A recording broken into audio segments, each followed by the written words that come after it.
Good morning, good afternoon, and good evening, everyone. Welcome to VizConnect, connecting you with the art of data visualization and storytelling. So now we have over 2,500 subscribers on our YouTube channel. It's consistently growing because we're sharing content every week, sometimes more than once a week. So I highly encourage you to check it out and subscribe, hit the notification button so you can get the sessions as soon as they're uploaded. We upload very quickly after the sessions are recorded, usually within a couple days. So you'll want to, if you miss a session live, you definitely want to check out the YouTube channel and check out some of the old videos because there's so much great content there. We also have a growing LinkedIn community with now over 2,000 members. So you'll want to check that out if you're on LinkedIn and join our group as we share content, not just from the sessions, but also LOCS's blog that he comes up with after each session. So it's a great blog to check out, and there's other content there as well. So now our Find Your Learning Path visualization, which is on our community hub, has over 10,000 views. It's helped out a lot of people as they're starting their Tableau journey. So we highly encourage you to use that and share that with people who are just starting out and have questions about where to begin. Our focus here is on free content. We don't want you to pay additional money or anything like that to learn. Most of what you can learn in Tableau is pretty much free. And Seger just put the link on in the chat, so you could check out the link as well. Another thing is that Seger and I are both with mentoringmeetup.com. So basically that we have a number of new updates as far as we took a recent inventory. We still need a lot of mentors, but we are also opening up the mentoring for those that need a mentor as well. So if you're interested in becoming a mentor, especially, or needing a mentor for your Tableau journey, feel free to check out this site, which Seger also dropped in the chat. And our first presenter today is Aishwarya. She is a BIA UI UX consulting manager, Viz for Social Good Bangalore and Chennai chapter leader, co-founder of Soft Help Educational and Charitable Trust, and a public speaker. So without further ado, please welcome her as she presents on UI and UX for data visualization.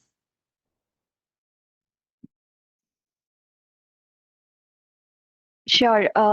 Thank you so much, Adam, for hosting me today. It's a great honor to be part of this amazing series. So I would just go ahead and share my screen.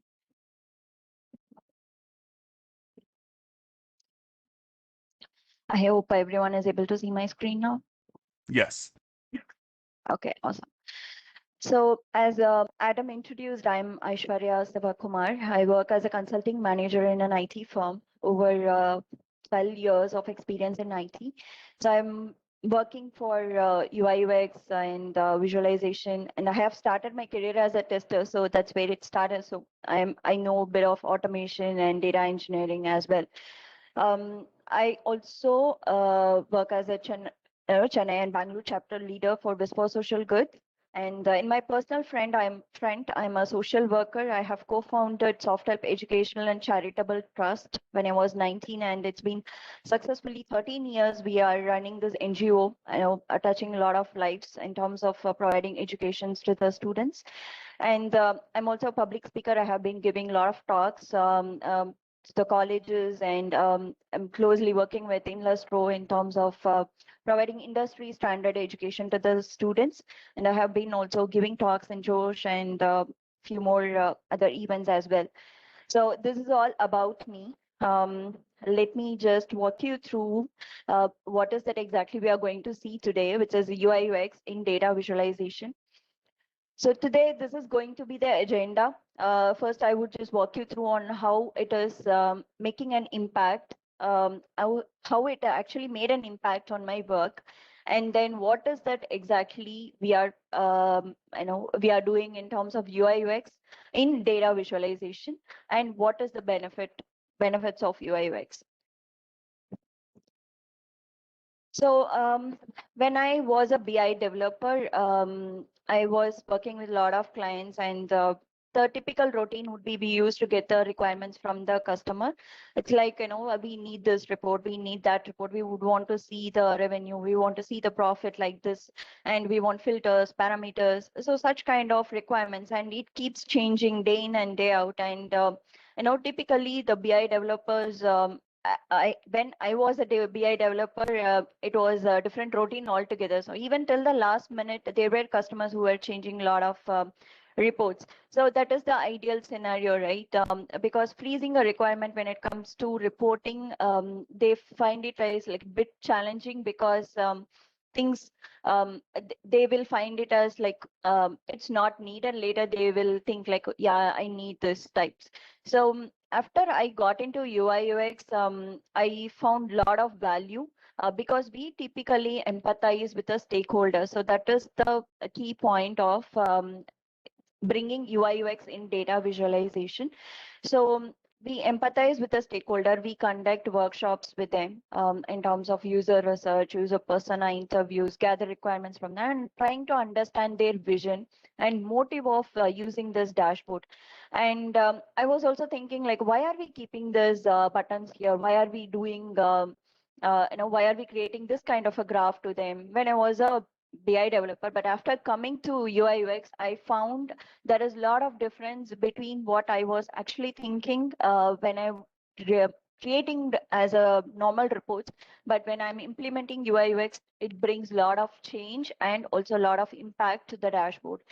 So that's where it started. So it helps the customers to understand their vision and trying to understand their motive towards reading this dashboard. What is that they want to do? Why do they want to see this kind of report? Why do they want to um, want to play around with such kind of an information? What is that they are trying to do? So many questions will be answered during this UI UX process. So what exactly we do? So in general, UI UX process, if you take it as a UI UX process for any kind of an application, could be a web application or a mobile application, it could be dashboard, or be it anything, wherever you are implementing the UI UX, it is the standard process we are following. So first would be the user research. We try to understand the user, what is it they are doing, what is their everyday routine, and how is their attitude, their behavioral aspects, and what is that frustrating thing they are feeling in a day-to-day life. So such kind of information will be collected here in this user research. And next will be the personas. So in personas, we'll try to understand their day-to-day task, what they are doing, and what is their demographic and all. And we bring up the task flows, users stories, all that. So once we gather all these things, we'll go to the conceptualizing, which is called the prototyping. So here we'll come up with the wireframes and talk to the customers again, asking, okay, after collecting all these information from you, we have come up with this kind of a prototype. Is it okay for you? So once they validate it, we'll go for the design stage. So that is the typical UI UX process we follow. But when it comes to data visualization, what is the different thing we are doing here? Honestly, there's not much of a change. But here, here what we do is we'll gather requirements for the dashboards as well as a part of the this process. So first, again, we'll conduct the user research, do persona interviews, spend time with them, conduct workshops, and gather requirements and get the requirements signed off from the customer.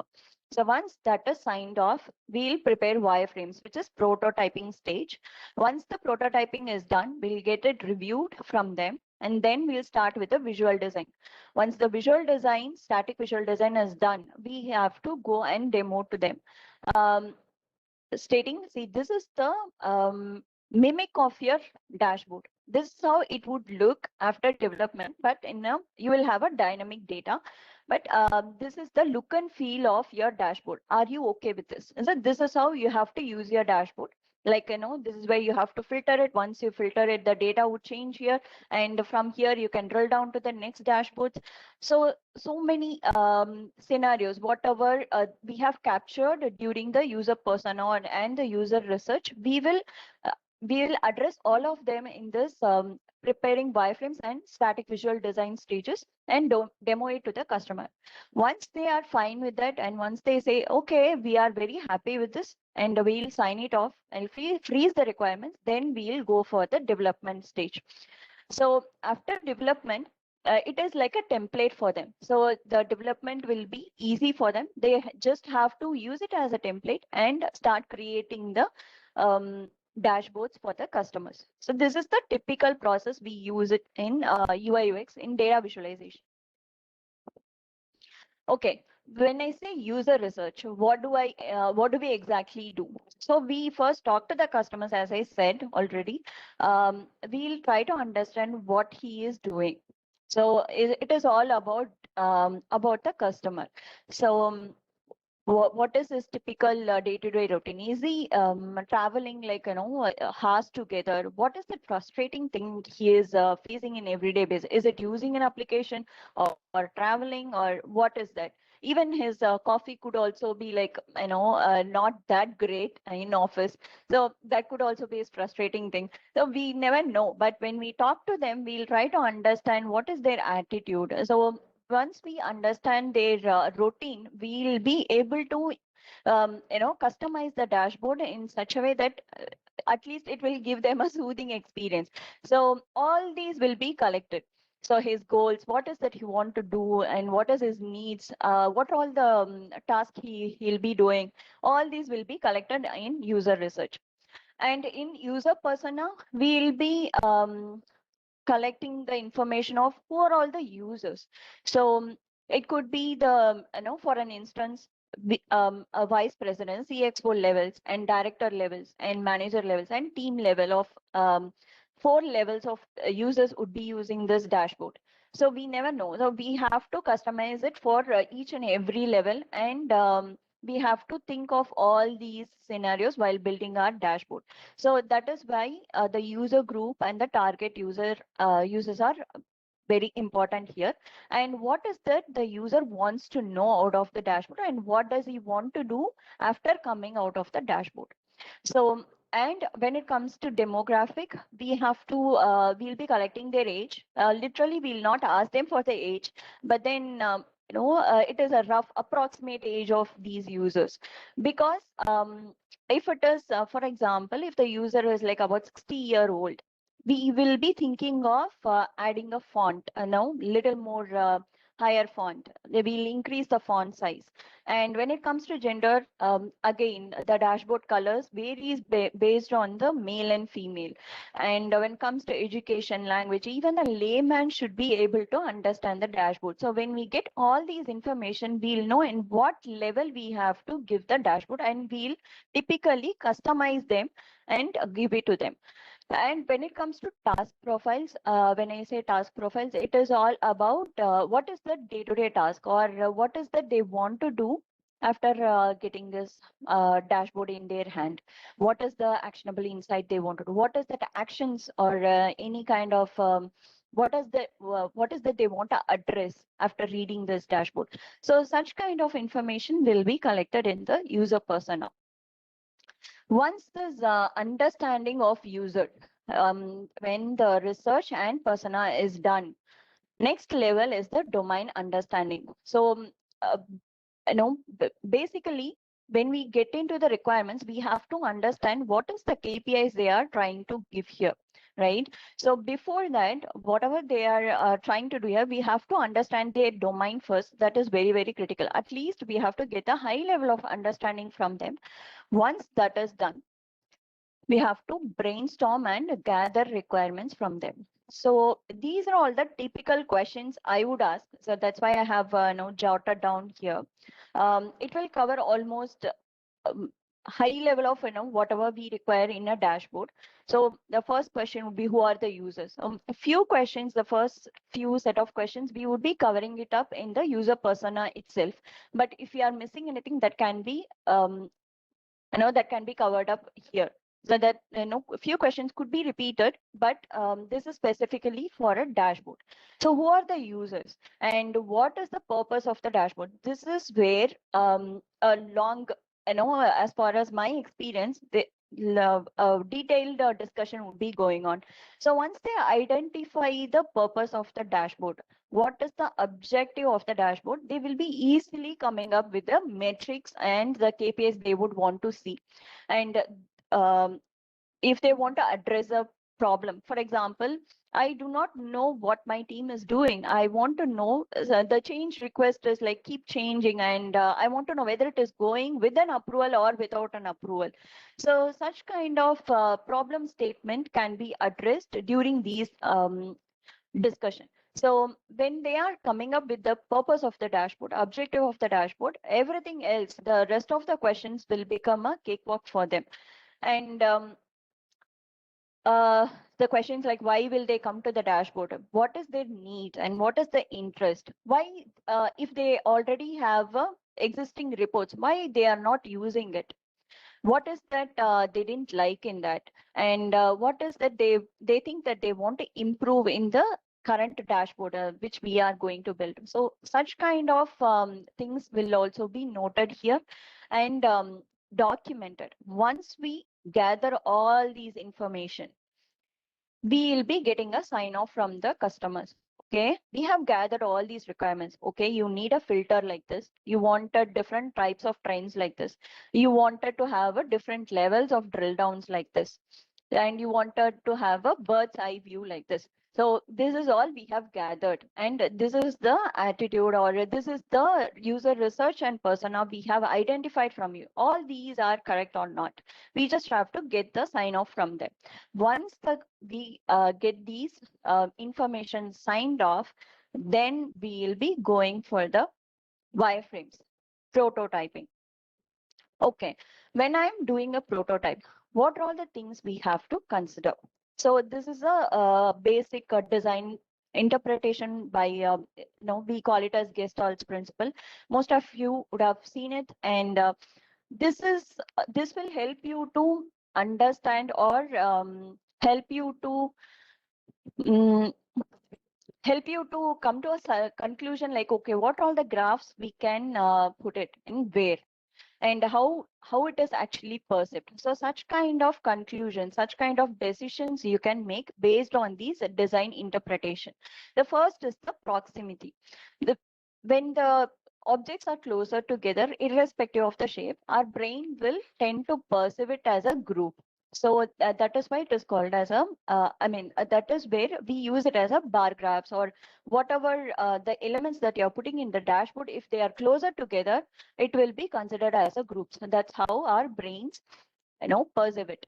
And when it comes to similarity, even when an object is in a similar shape, size, or color, or any kind of an orientation, if you are using it in any of the various graphs or in any of these various dashboards, subconsciously our mind will immediately identify, okay, this is what the shape that we have seen it in the previous one. So immediately it will grab. So for example, we'll take it as a revenue. So I'm shading that revenue value as a blue color, and I'm using that blue color shaded value across multiple dashboards in different places or in different charts. For example, in orders, in sales, and all. So immediately, as it has already seen this revenue as a blue colored shaded one, it will immediately understand, okay, this is the revenue value. So that is the interpretation the similarity design would give you. When it comes to enclosure, so whatever it is surrounded by the border, that will be grouped and set it apart. So here we can use this design in tables and graphs to border it, and if you want to highlight it, separately. And closure, even when a figure is not complete. For example, in this image, there are three circles, which are incomplete circle, but it is still, our brain is still immediately it is noticing the triangle in between. So that is called the closure design. So even if you're not actually filling that region, it will automatically, subconsciously, it will put a region for you. That's how our brain works.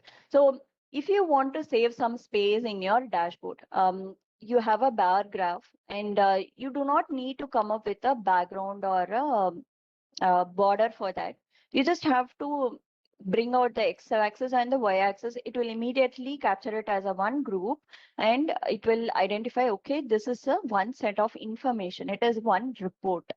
So if you have to get rid of a lot, I mean, if you want to have a lot of space, you can always get rid of the borders and background, and it will still considered as one object if you have the x-axis and y-axis. Continuity.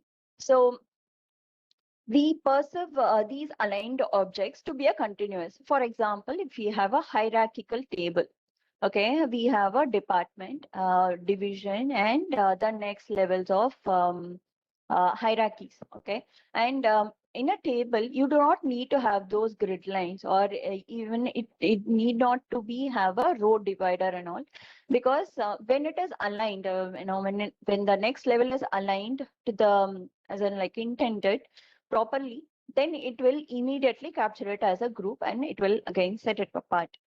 Next is the connection. So this method, this design can be used when you are using a user flow, or when you're talking about a process in an organization. So you just have to have the connection. The objects could be in any shape. Once it is connected, then it knows it has some relationship between these two objects.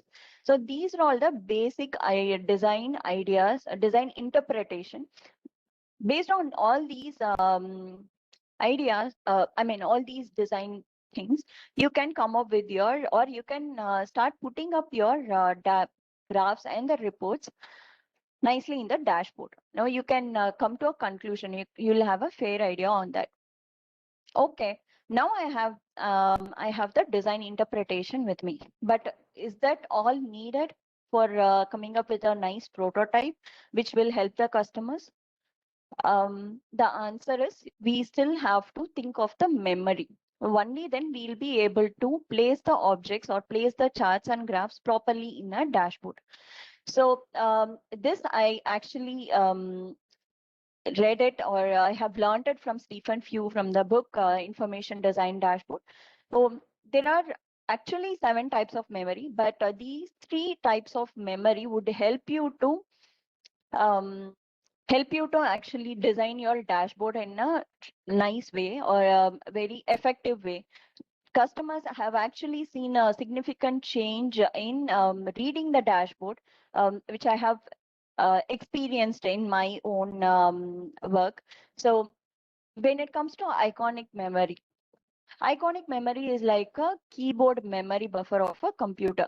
So it will hold it until it moves to the random access memory. For example, um, as soon as you open the dashboard, there are a few things that will immediately flash your eyes, right? So subconsciously, these numbers or these images or the graphs will get into your mind. So that is called pre-attentive processing. So this pre-attentive processing occurs at this iconic memory stage. So we have to make best use of this memory, and it plays a powerful role in the visual perception. So we have to intentionally design our dashboard so that it will quickly grab the information, the certain attributes of what we see. It will be captured in an extraordinarily high speed.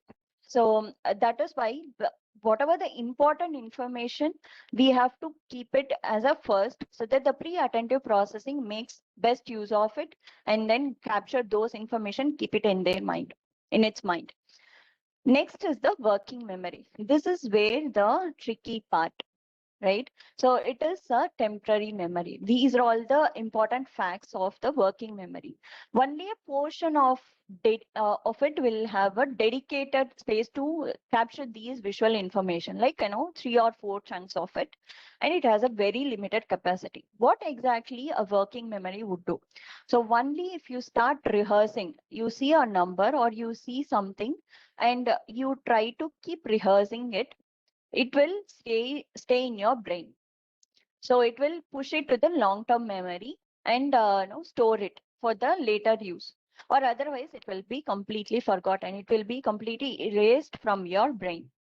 So that is why we have to be really careful of placing the attributes or the objects in our dashboard.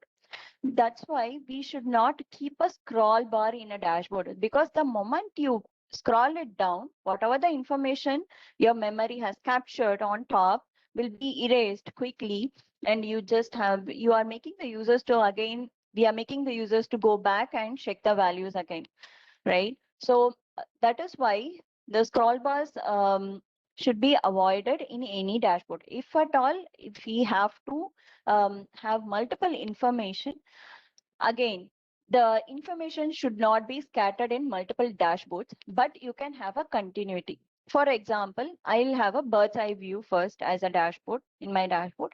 And from there, I am taking the user for a journey to the next level. Okay, from here, this is the number. From here, let me see the next level of drill down. From here, again to the next dashboard, which will have the drill down, right? So the continuation, the story will stay intact, but you will still not you lose any information. So that's why when you are dealing with the working memory, we have to be really careful of placing the certain attributes in your dashboard. And when I say 3 or 4 chunks, what does the chunk means? What are all the things it can capture? It will capture a number. It could be a number or a group of objects or a small chart or any pie chart. Could be anything, but it can have, it can occupy only 3 or 4 at a time. So that's why we should not have lot of charts also in a dashboard. First of all, it would look cluttered, and the users will miss out the information. And third is the long-term memory. As I have already mentioned, whenever the working memory rehearses it, it will put it back to the long-term memory. And whenever it needs it again, that information, it will take it from the long-term memory, process it again, put it back to the long-term memory. So this is the main concept of any UI UX process, because when you're actually dealing with, when you understand the types of memory and how our brain works and receives it, we'll be able to easily place the metrics and KPIs in our dashboard, and it will become a best product for a customer. So after understanding all these, this is a typical way of standard. I just came up with some sample dashboard layout. We can still work on lot of options in this, but this is a sample dashboard layout, because we are having filters on top and the KPIs that will help you to help the pre-attentive processing to make best use of it. And the level 1, where you will have the graphs, the 3-4 chunks at a time using working memory, and the least important details can be given at the last. So this is just a sample dashboard layout for for any dashboard. And once we prepare these wireframes, we'll be going to the static visual design. So once we prepare the wireframes, we have to get the sign off from the customer. Okay, this is the prototype I have come up with. When I say KPI 1, 2, 3, 4 here, let's for example, it is a revenue, profit, sales, could be any KPI and any type of graphs. So I just kept it as an example here. So once this is done, we get a sign off from the user asking them, hey, this story, is it good or not? Or do you have to go for any iteration? Once all these iterations are done, then we'll go for the static visual design. So here we'll be creating a typical dashboard for them, but a static one. Okay, we are just going to give them a trailer of how the dashboard would look like after the development. So what all the basic design principles we can follow? When it comes to fonts, you can make use of the best professional fonts. We should not go for a funky or a fancy fonts, because users will it will strain their eyes and they will tend to lose the interest, right? So it should be professional. And when it comes to colors, we should not go for a flashy colors. It is recommended to have a soothing experience, soothing colors for them. And wherever it is possible, use the colors wisely, because red is to warn, and yellow is like is in the, I mean, red is for like a danger, or you have to address it, and yellow is like a warning types, and green is like we are in a good comfort zone. It is like a success factor. So all these, each and every color has a meaning, but these are all the standard colors we can use. These are all just the examples. And when it comes to charts, okay, I would recommend all these, whatever the projects I have used UI UX, I have always gone for only 3 charts maximum. One is a bar, line, and a pie chart. When I say pie chart, it is not really recommended. Only if you have maximum of 3 to 5 categories, then you can go for it. Otherwise, try to eliminate the pie chart, because it is not the right way to put it, because you lose the tiny information as well. And whenever you are using a pie chart, it should always be in a 12 o'clock position. It should start with the 12 o'clock position. And bar charts, line chart, bullet graphs, so all these don't to compare with the actual versus target. So maximum of 2-3 charts would be sufficient to fill up a dashboard, for give them a proper insights or actionable insight, full dashboard to the customers. Because if you are going for a fancy charts, it could be entertaining for them, but the actual the data they want to collect, or the actual motive of the dashboard could be lost. So it is always advisable to go for a standard charts. This is the typical UI UX process what we are following in data visualization. But okay, how does it actually making an impact? What is the benefit of using this?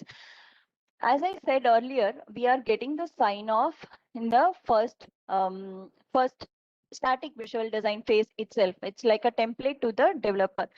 When I was a developer, BI developer, I used to go for iteration wise, because even customers try, the information gets scattered. They will think a lot, come back, goes for like 7 to 8 iterations. But believe me, after implementing this UI UX, it will go for maximum of 1 or 2 iteration, maximum of 1 actually, because we are already getting the sign off from them. So it will drastically reduce the development waste and lower support calls. Because when we are actually giving a demo to them, we are teaching them how to use the dashboard with the static visual design itself. So the maintenance wise, or teaching them how to use the dashboard will also be reduced here, because they already knew it, right? And as we are already getting sign off, and the customers know what we are going to do, what we are going to develop, the risk of building a wrong thing will be eradicated here. And of course, the customer would be satisfied, because they are already getting a trailer of whatever they have, they want to see, or they whatever they need. That will eventually increase their customer satisfaction. And I have seen a lot of significant increase in overall adoption of the dashboards, because I have seen customers who have actually come here and see, okay, these are all the numbers, I'm happy with the Excel, and close the dashboard and go. But when the UI UX is coming into picture, when we have done all these process and give them a customized dashboard to them, the increase in overall adoption, it is like significant. So these are all the main benefits of using UI UX. I think I am the end of this session. So if you have any queries, we can address it now. Hi, Aishwarya. Very good presentation, very helpful. Right now, there aren't any questions in the queue, but those that have questions can leave them until the presentation ends. I hope you could stick around if there are any questions at the end. Yeah, sure. Thank Very you good. so much. Thank you for this opportunity once again. Thank you. It was great. Next up, Thank you. we have Ant. Ant is a Tableau data visualization developer working for Lloyd's Banking Group in the UK. He's been enjoying Tableau Public frequently since August, with the aim to improve his design skills and try different techniques by participating in community initiatives. He's a husband, a father, and his hobbies include playing the sax and doing taekwondo.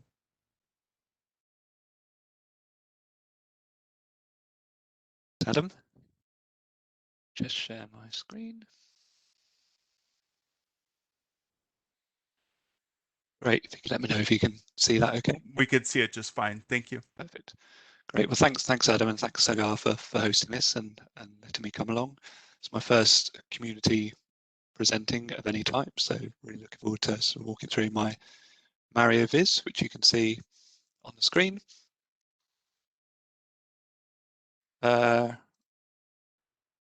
So just a quick about me. Adam's mentioned it already, but there's my face for good measure, just so you know what I look like.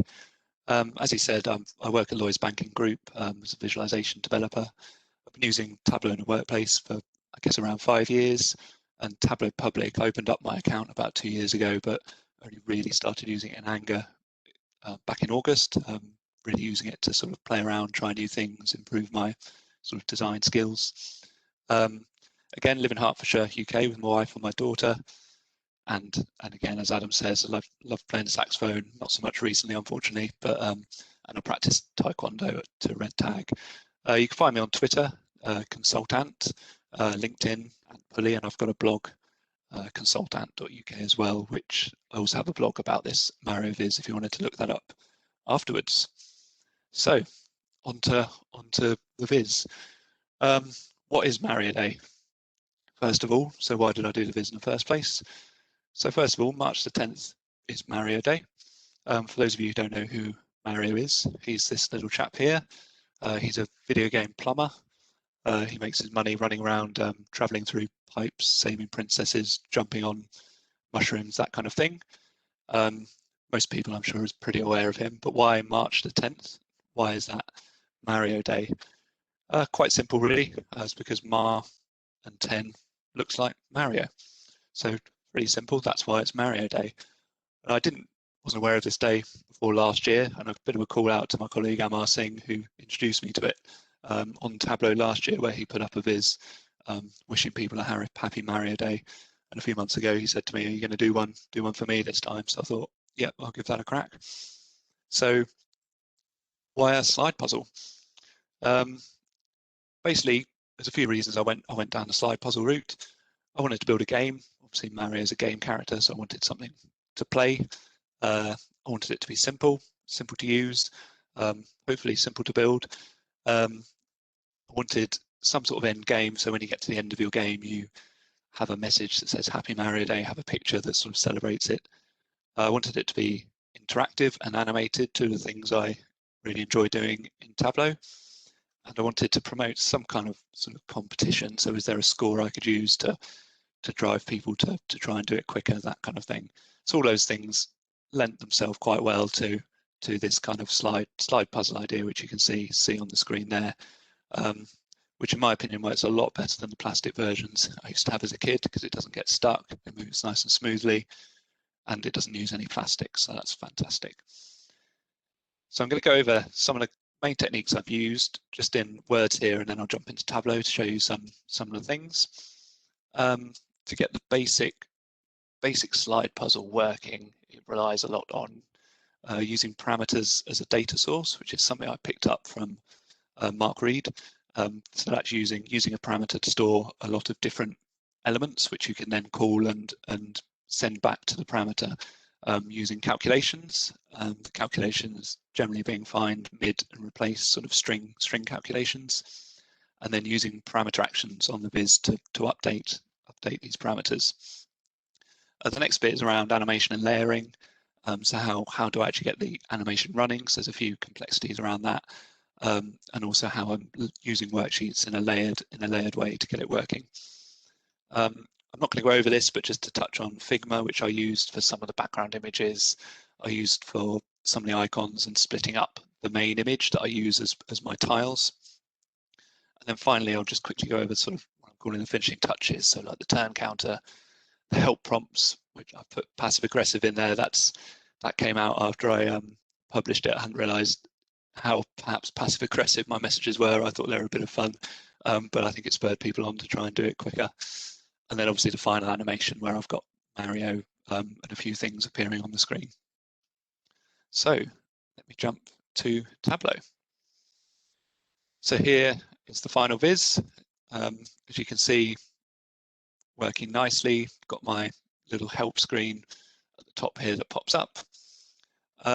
Believe it or not, this all starts from the data set, which looks like this. So the only data I'm using in Tableau is one column, 8 points, and that is 1 point for each of the tiles on the grid, because you don't actually need any more than that to get this up and running. So where did I start? I started just using basic shapes, and I wanted to put the basic tiles on a map, but I wanted to do it in a way that allowed me to change it dynamically going forward. So what you see here is I put my ID onto the detail, so I've got 8 marks in the view, and then I've got some calculated fields for X and Y, which work out where they go on the grid. And then to the right here, we've got the 2 most important bits of the viz, which is PX and PY.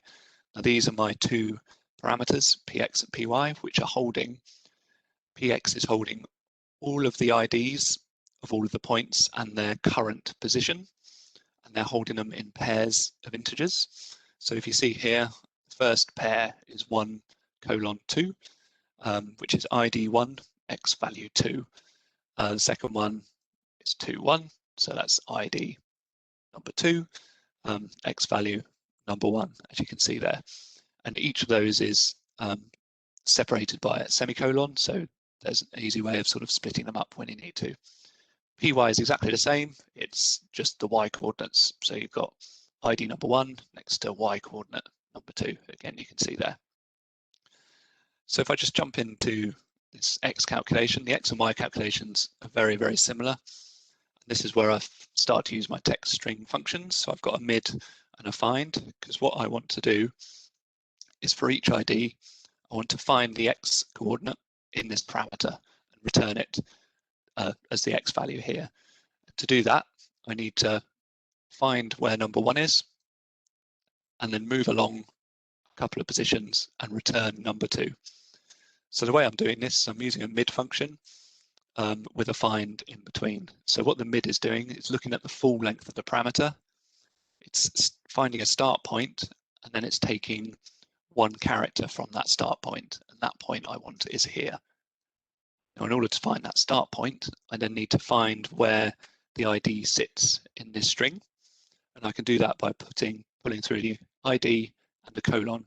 So I need to find that specific string within the parameter. Notice I put string round ID because that is a numeric field in here. In order for this to work, it needs to be a string. And then I'm adding 2, because what the find will do is return position 2, because it's position 2 in the string.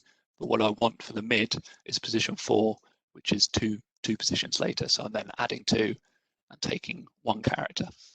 And that will work for any ID that gets fed into it, because it searches for the ID and the colon. The same applies for Y, exactly the same. It's just we're now looking at the Y version.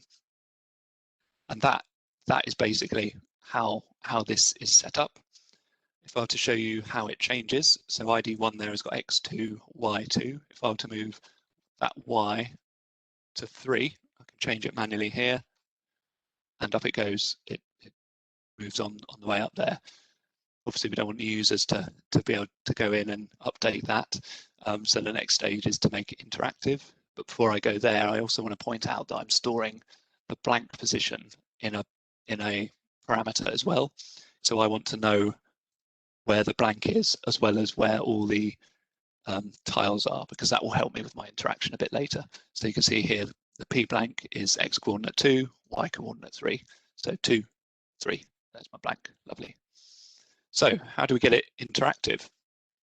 So basically what I want to do from here is I want to create some calculations that I can send to this parameter that update it or overwrite it with a new parameter. And I want that to happen when the user clicks on, in this example, this square, or this square, because those are the only squares that can move into a blank. And I don't want it to happen on any of these because they're invalid moves, they can't move anywhere. So the way I'm doing that is 3 very similar calculations.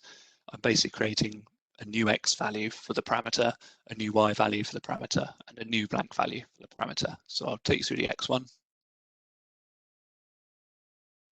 So this one gets slightly more complicated, but essentially what I'm doing is I'm going to test if say I'm clicking this one here, I want to test if the X value minus the X value from the blank.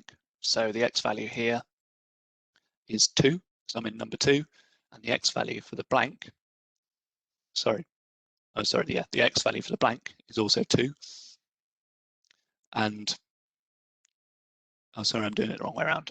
Yeah, so I need to test if the X value, the difference between the X value on this, sorry, the Y value, that's what's confusing things. The Y value from here and here is 1 apart.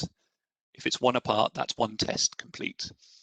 Then I also need to check that the, should probably do the Y one, that makes more sense. That the Y value, that's right. Sorry, get myself confused here. I know what I'm doing, honestly.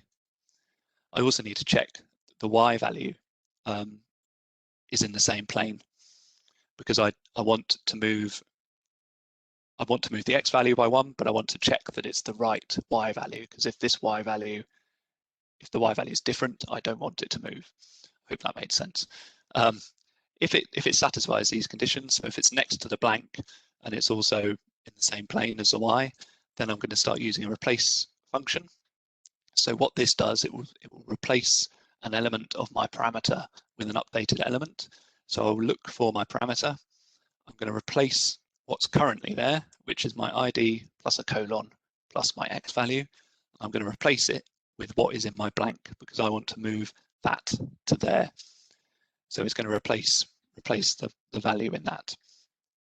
If it's an invalid selection, so one of these around the edge, I'll just leave the parameter as it is because I don't want it to change. Now I do that, the same thing happens for X and Y parameters, so I won't show you that one, but I also need to remember to update my blank. So if I don't update my blank, then the calculations will fail further on when I go to my next ones. So the blank calculation is slightly more complicated, but basically works the same way. It checks the X coordinates first and replaces it if it needs to, then it checks the Y's and replaces it. Otherwise, it keeps the blank the same. And then what happens is when you click on it, it works. Because what I've done is I've added a few actions that when the user clicks that send my updated view for parameter to the target parameter field. So if I look at this one here, you can see I've got an old X and a new X and an old Y and a new Y. In this particular example, the Y value is changing. So you can see old Y has got 1:2, new Y has got 1:3 as the first few digits. So all this parameter action is doing is replacing that section of the parameter so that the calculations can then pick up where it is. What you might also notice is my animation stopped working here. This is because I've used a sort of true-false trick to deselect the mark, which I use quite a lot in various vizzes, because what I don't want to do is when I've selected the mark, I don't want it to stay selected. I want it to deselect itself, because that's a better user experience, and I don't want to double click on something. And the way I do that is using a true-false trick. So I've got a worksheet action, and and I've got two calculations. One is false, just says false. One is true, just says true. In the actions, got a filter which basically filters this particular worksheet as a select with show all values. It filters it on true, false. What this does is, because true doesn't equal false, when it filters the selection on click, the whole worksheet essentially will get unfiltered and everything will get deselected.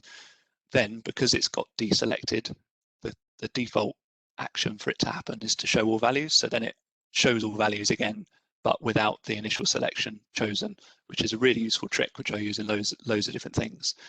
The drawback of it is it means the animation stops working, but there's a way around to get that back. And basically that involves layering up a couple of worksheets. So what I do next is I essentially duplicate this worksheet exactly as it is, but you'll see nothing's there, because what I've done is I've reduced the opacity from 100% on the color all the way down to 0%, which effectively makes this mark transparent.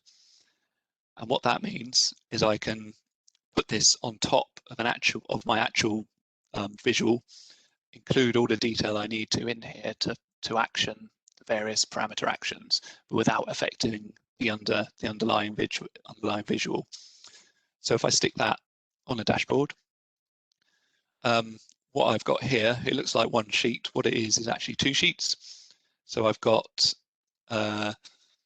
my tiles initial build sheet, which is the clean version, if you like, of the initial build I've put here. That is the bottom layer. And then I've got the interactive layer, which is transparent, I've overlaid on top. So what would happen is you'd click on the buttons and it would move, or at least it would do. So what's happening at the moment, because I've set up all my actions as a worksheet action on here to check it works, they don't work by default when you then move it onto a dashboard. Luckily, there's an easy way to change that. If you go into worksheet,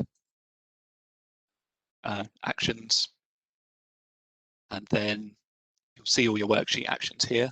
An easy way to switch them over, if you double click on one, you'll see the source is the specific sheet. If you change the source to be the actual dashboard you're working on, and then deselect the sheet you're not interested in, that will move it to be a dashboard action.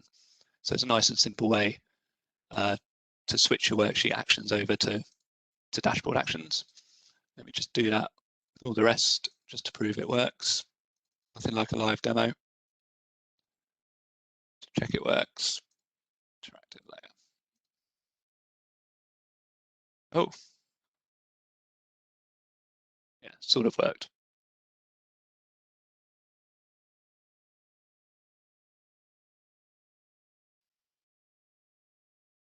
Okay, well, it would work if I did it properly. You have to trust me now. I won't delve into that too far, but that essentially makes the action work. So we're more or less there with it, pending that last bit hasn't quite worked. All I need to do now is add in my icons. So what I did in Figma is split a picture up into 8 different icons and save them as individual files, and then I've added them to my Tableau shapes folder in my Tableau repository. And then what you can do is you can go into your shapes. I've put mine in a folder called Mario Day, and then you've got all your icons there, which you can then add. I did it manually, added to each of these IDs, so I've got the right picture. Because I've done it before, Tableau remembers what I've done. So if I just move ID onto shape, you'll see that they all pop up. Another thing I'm going to do is remove my axes, like so. I need to do that on both sheets because I've got a sheet overlaying the other. And then let's do it for all 3 sheets, why not? And then we have something resembling what's happening at the end. And that is sort of the basics around how it works. The rest are all sort of additions that build on top of that. So the next thing I'll just quickly go over is my counter.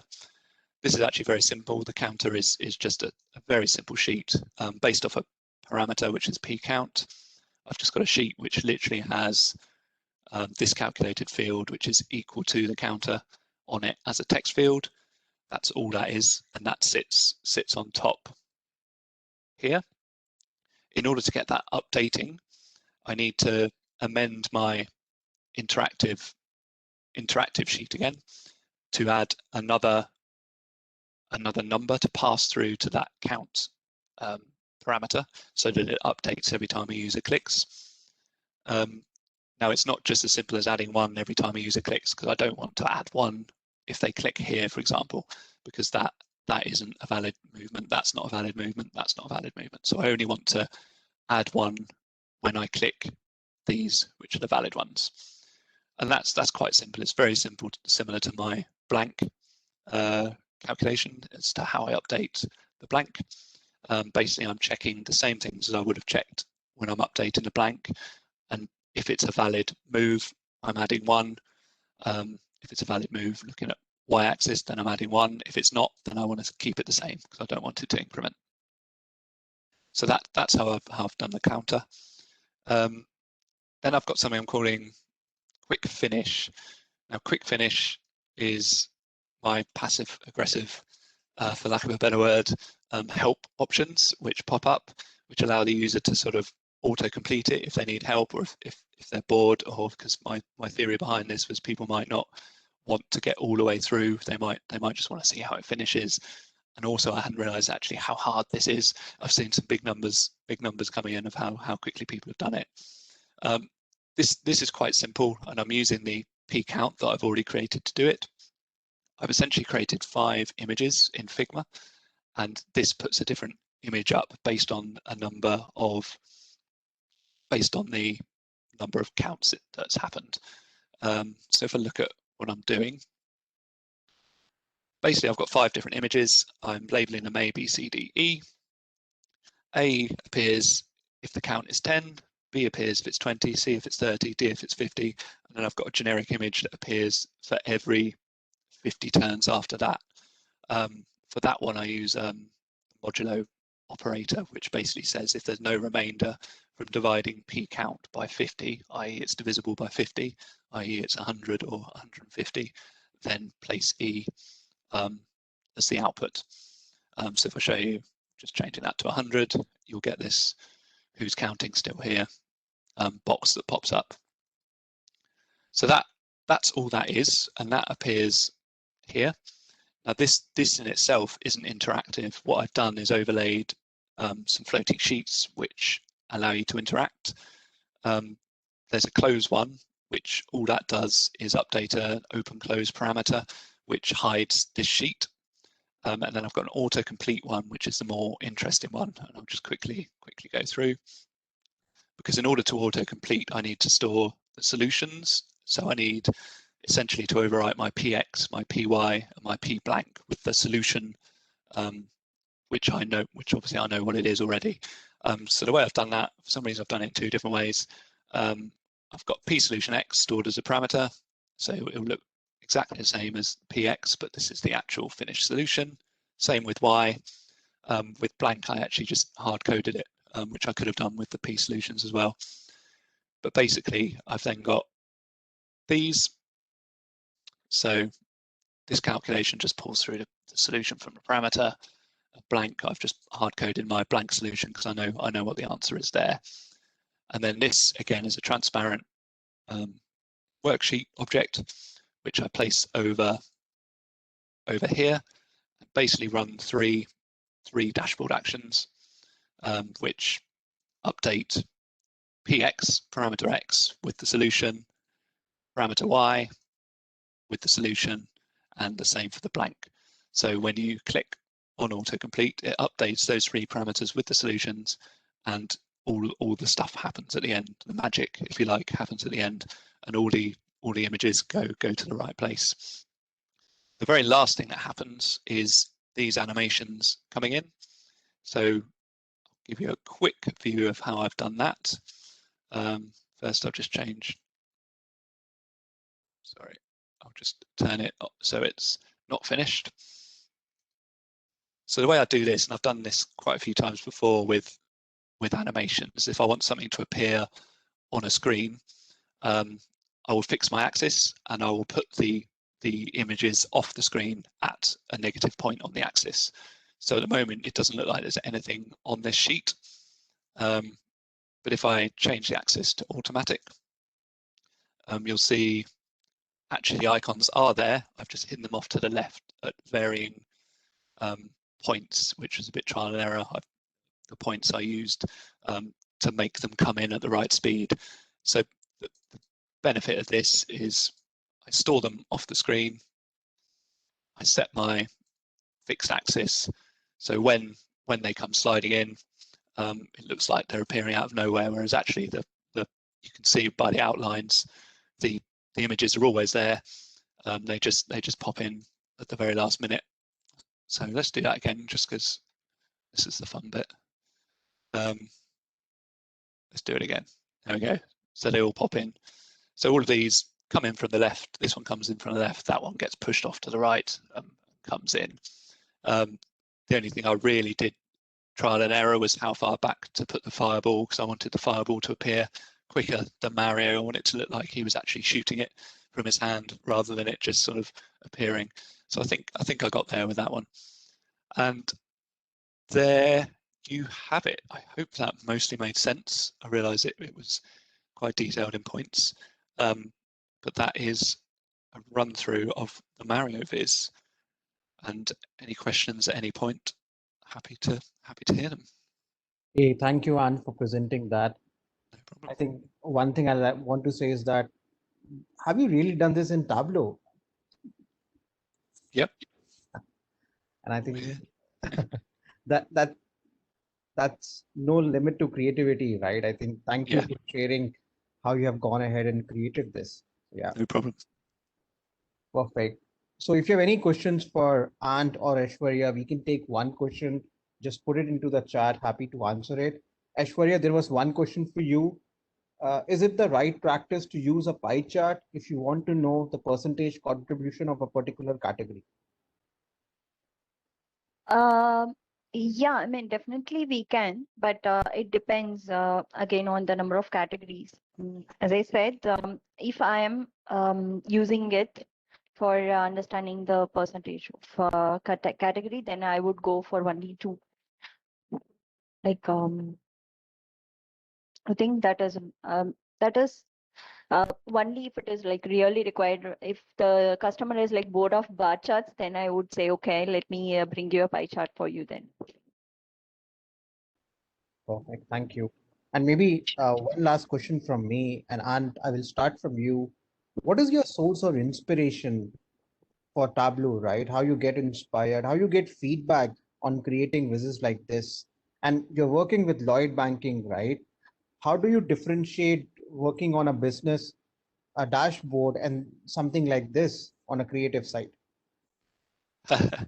I'll answer that last one first. I mean, doing things like this is sort of why I'm using Tableau Public, because you don't really get a bit of a chance to do it in work, but ultimately I'm not going to build a slide puzzle in work. It's not really going to benefit anyone. But that's why I like having Tableau Public to do that kind of stuff, which you can explore, you can have an idea, you can see if it works.